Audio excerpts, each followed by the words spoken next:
What's up, our metal brethren of the Forge? Welcome to Metal Forge Reviews, where you can get the most out of your metal releases. Brandon and Benfo here. As you all know, it's the end of the month, so it's time to pick our favorite metal albums. What were some of your favorite metal albums of March?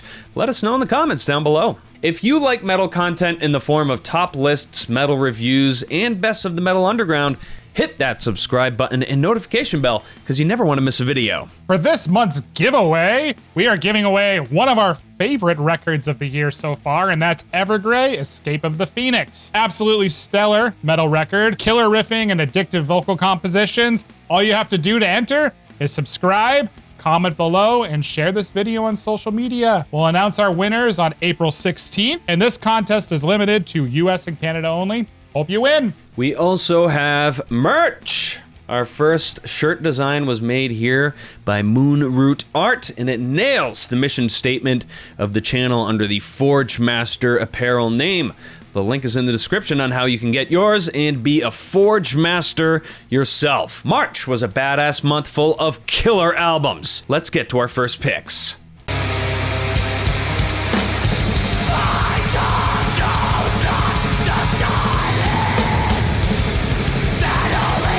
Wolf King, The Path of Wrath, released March 5th on Prosthetic Records. California-based Wolf King absolutely blew my mind with their 2018 album Loyal to the Soil, and fans of bands like Gaza and Trap Them were psyched with the sounds of the band and their layer of blackened attitude over everything. Their follow-up, The Path of Wrath, follows suit and makes some big improvements to their black metal and metallic hardcore sound. Their sophomore record improves on their formula across the board, while maintaining their relentless intensity that make them truly unique in the extreme metal scene. This album is intense, vicious, and throws the listener into a cacophony of skin-searing aggression and blackened atmosphere. There's also some surprise elements on the record, with the band experimenting in the death doom realms, and as a huge fan of the death doom genre, I was pleasantly surprised and I really welcomed the variation. The only slight ding I would give the record is the runtime is over 53 minutes. There were a couple songs that I think could have been left off, and this album would have hit even harder. Doesn't really hurt it that much though. Love this record. Killer music for the gym too. Check it out.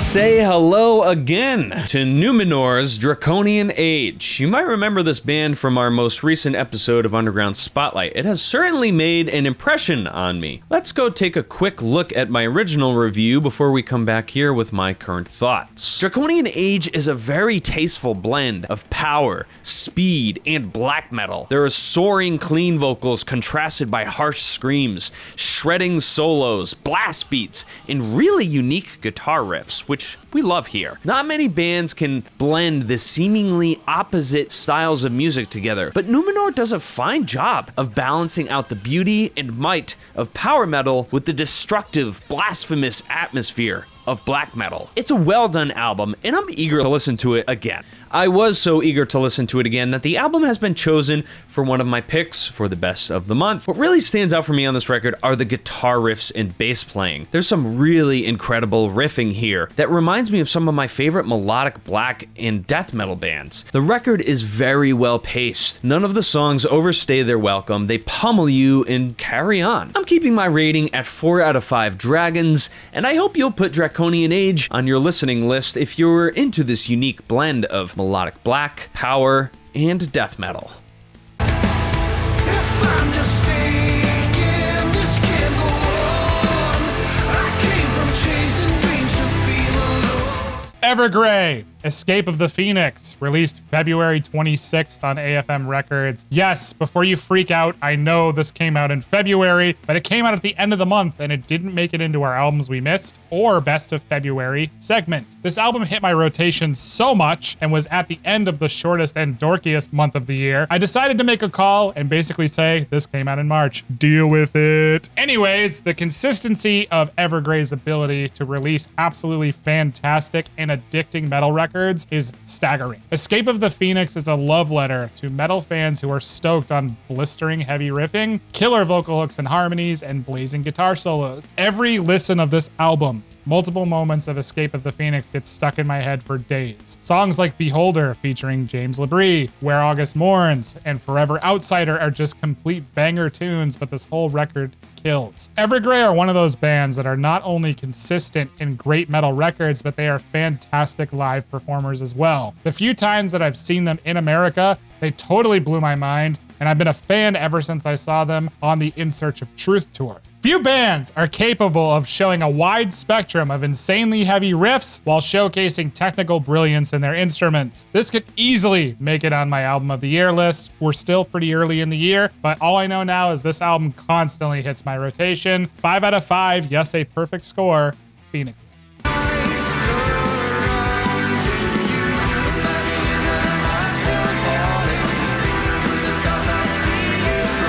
White Void's debut release, Anti, was launched by Nuclear Blast in the middle of March. This is one of those albums that seem to have captured a lot of people almost instantaneously due to its incredible songwriting, retro sound, and super accessible songs. Lars Nedland of Borknagar wrangled this band together, which features some of Norway's most talented rock and metal players. Upon releasing their first single, Do Not Sleep, Nedland announced that the song, quote, is about the strange mix of confusion, revolt, and acceptance that follows the recognition of the absurdity of existence. So is this band just a copycat of Green Carnation? A bunch of Norwegians getting together to do something outside of their typical scene? Not quite. Actually, not even close. White Void takes a completely different direction from their other Norwegian counterparts that are doing different things on the side. They blend a lot of sounds from the 70s and 80s, including new wave, punk, hard rock, blues,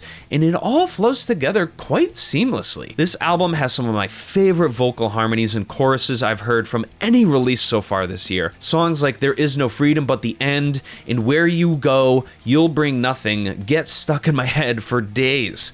This is an album that really needs to be experienced if you're all about this new wave of retro heavy metal. The songwriting is brilliant and unexpected, the vocals are absolutely magnificent, and the talent on this record is superb. I'm giving Anti 4.5 out of 5 Space Cadets. Don't sleep on this one.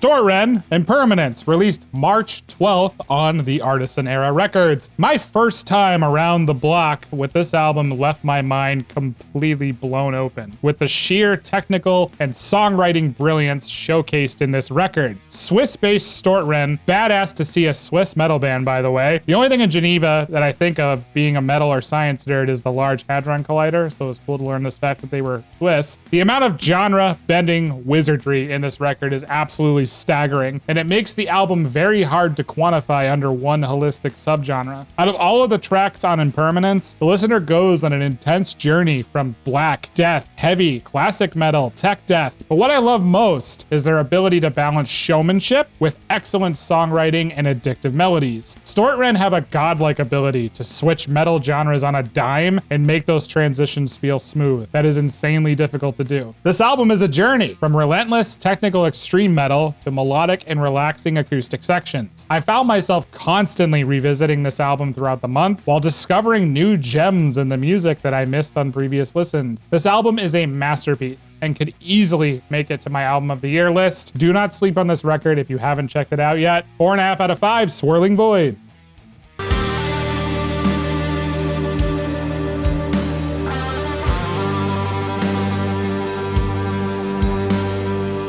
Yet another band you should be familiar with by now, Marianas Rest, was Brandon's choice for Underground Spotlight, and today it is my choice for one of my favorites of the month. We love us some sad boy melodic doom in these parts, and Marianas Rest fires on all cylinders for super introspective and melancholic doom metal. Let's throw it over to Brandon's clip about the band from our latest Underground Spotlight episode. The band was signed to Napalm Records for their third release, which is well-deserved given their track record with their previous albums. Marianas Rest know how to create a bleak and sorrowful yet beautiful atmosphere within the melodic doom genre, embracing newer and polished production by the likes of Timo Alto, who produced Insomnium and Omnium Gatherum. One of the elements on this record that stood out for me were how passionate the vocals were. There's a section in Glow from the Edge where the vocalist starts with spoken word and just ends up screaming the last couple of words in pure agony. There's just something absolutely visceral about the performance from singer Jaakko Mantima, and it truly helps to enhance the sorrowful atmosphere of this record. Fata Morgana was a fantastic surprise for us this month. It's a fantastic melodic doom death metal record, and I expect that we will see it later in the year when we get to some of our favorites from 2021. Fata Morgana gets 4.5 out of 5 Mariana Trenches from me. Check this record out if you haven't already.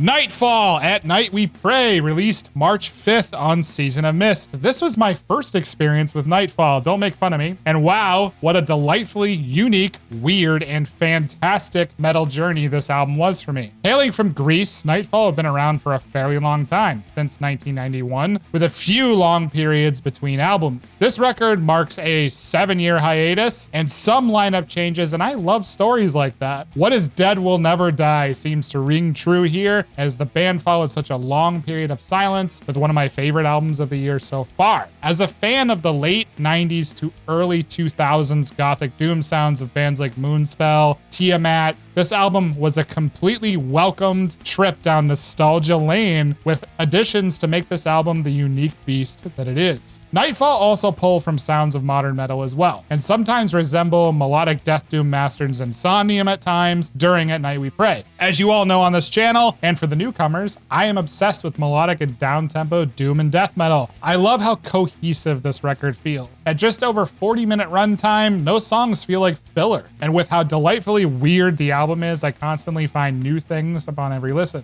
Definitely give this album a spin if you're looking for something new and in the gothic vein. You will absolutely love this record if you are. 4.5 out of 5 Gargoyles.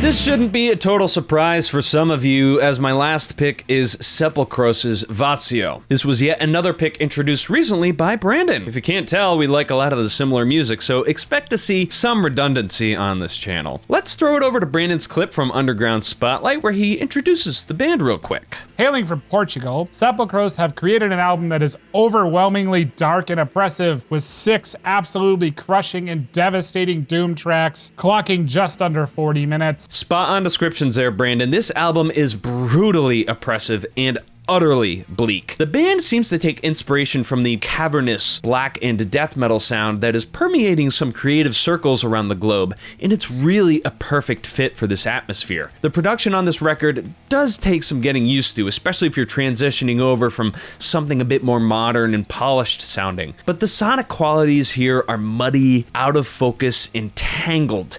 It feels manageable when the sections are wide open and droning, but you feel jammed up suddenly when the tempo starts getting into blasting sections and just scrambles your spirit. It's a super cool atmosphere, and I love this about this record. This is a great, unique funeral death doom record. I highly recommend it. Sepulcros' Vazio gets 4.5 out of 5 dreary caverns.